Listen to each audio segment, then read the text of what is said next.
beyond them, he could see the neighbor's pool, and he could faintly hear the pool filter running. Bobby was clean-shaven, but otherwise he and Robert wore the same face, minted in different years. A man walked across the lawn from the pool. He was large, with a gut and dark wavy hair. He wore a Hawaiian print shirt, shorts, and sandals. He stopped at the edge of the patio. Mrs. Stone, he called. Mr. Caparuzzi, this is Robert Maynard and his son Bobby. Ida cut him off. Caparuzzi ignored them.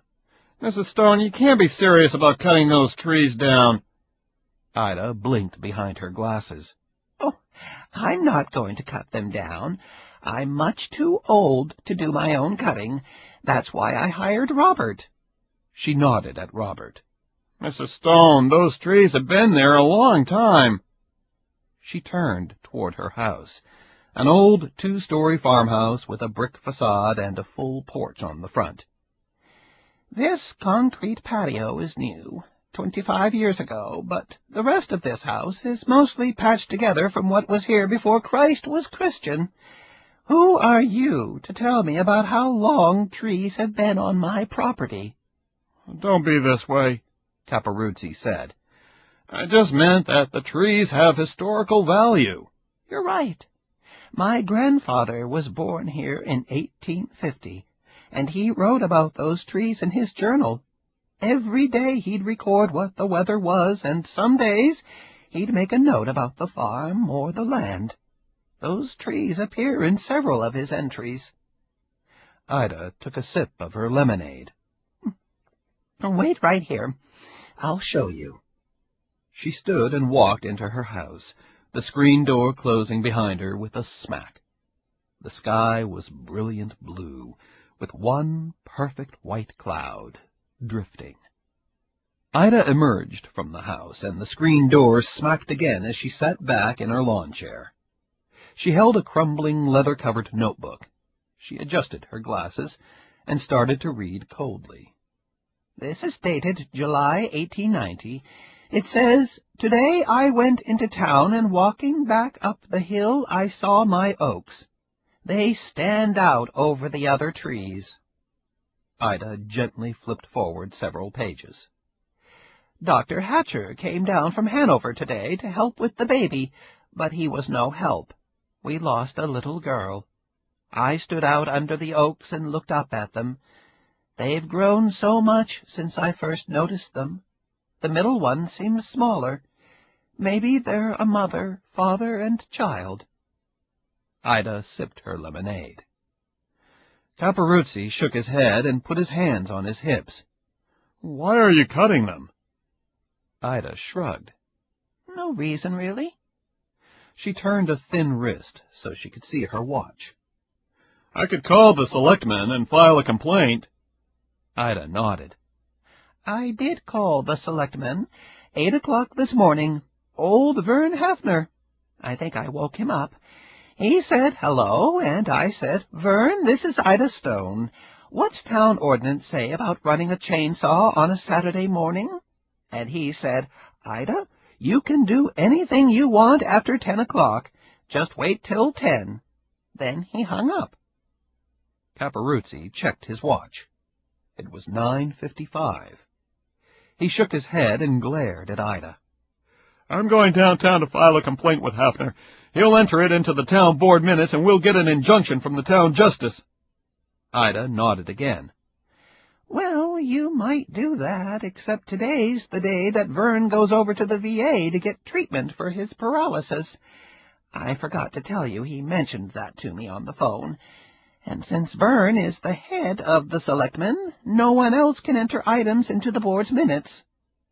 She noted her watch. Robert sucked air through his teeth. Ida turned to Bobby and smiled. Caparuzzi's voice had an edge. Mrs. Stone, do you know what I do for a living? Well, some rumor's gone around that you sell encyclopedias, but I don't pay much attention.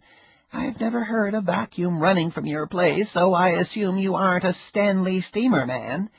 People who sell vacuums always have the cleanest homes, my mother used to say. I mean, do you work? I didn't even know you were employed. She sat, staring at Caporuzzi. I'm a special investigator with the Vermont State Police. You must be especially good at finding things, then. I'm sure you'll find some more shade for your pool. She took her glasses off and began cleaning them with the red kerchief. She cleared her throat and spoke very softly. My grandson Raymond used to play under those trees, right here, in the shade. She put her glasses back on. Caporuzzi shifted his feet. Mrs. Stone, I'm sorry your grandson is in prison, but he was a drug dealer. He nodded. Your grandson sold drugs. Not that you know of. The police set him up with an informant who was already on parole, and Raymond bought some marijuana from that man, and that's all of it. He told me. He was doing more than that, Mrs. Stone. If he was doing more than that, how come you didn't catch him at it? We already had all we needed. The state's attorney was satisfied. Ida's eyes were dark. And what was wrong with walking across the lawn some evening and introducing yourself and saying to me that the boy I raised practically since he was born was in with the wrong crowd, that I should talk to him?